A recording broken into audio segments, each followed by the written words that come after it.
Ah, it appears that you've caught me reading some manga. This is Manga's Little Library, Volume 2.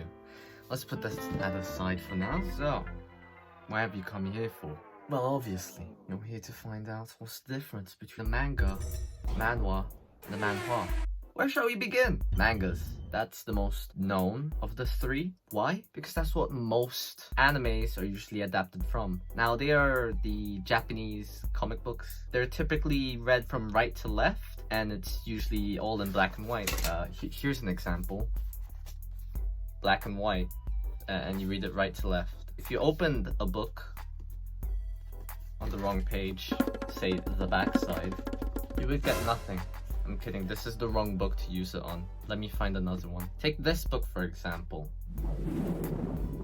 Don't judge me, please. Now we're gonna open it from the wrong side. And here we are. You're reading the wrong way. Some recommendations? Well, you got a range of genres, so I can't really be specific about which book you should read, which manga. You gotta find that out yourself. But in most cases, the most popular ones are shonen, which are for young boys. You got seinen, which is typically for teenage, older audiences. Shoujo are usually more for girls. It's more like leaning into romance. And isekai. A lot of isekai. They're usually adapted from light novels, like this one. Manhwas, which you might get confused for manhwas. See what I mean? Even I don't think I can get the pronunciation right between the two. So this is the Chinese variant of comics, and they're typically actually in color. Now sure, there are some mangas which are in color, but not all of them. Most manhwas and manhwas are in color. Why? Due to the rise in technology. As most people have smartphones these days, right? So they can scroll through. So it's easier to distribute such novels to the world. So, what would you typically find in the manhwas? Well, you would typically scroll to read, and you would read from left to right, unlike the Japan, or you read from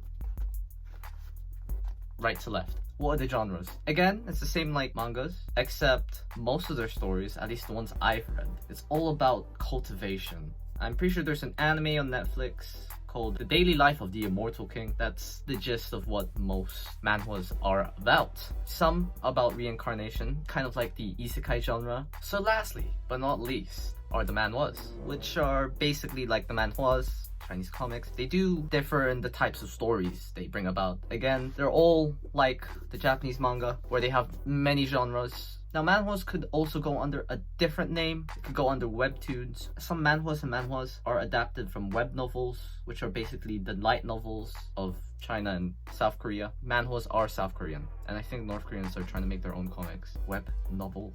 Not light novels, web novels. And they're all just text-based, unlike the light novels where they have some illustrations here and there. Now, people call it webtoons because of the app Webtoon, which houses lots of manhwas. Sure, we got some indie comics in there, so do what you will with all this info.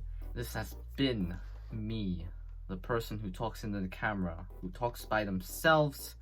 We are signing off. In next week's talk, we'll talk about recommendations for mangas, manhwas, and manhwas.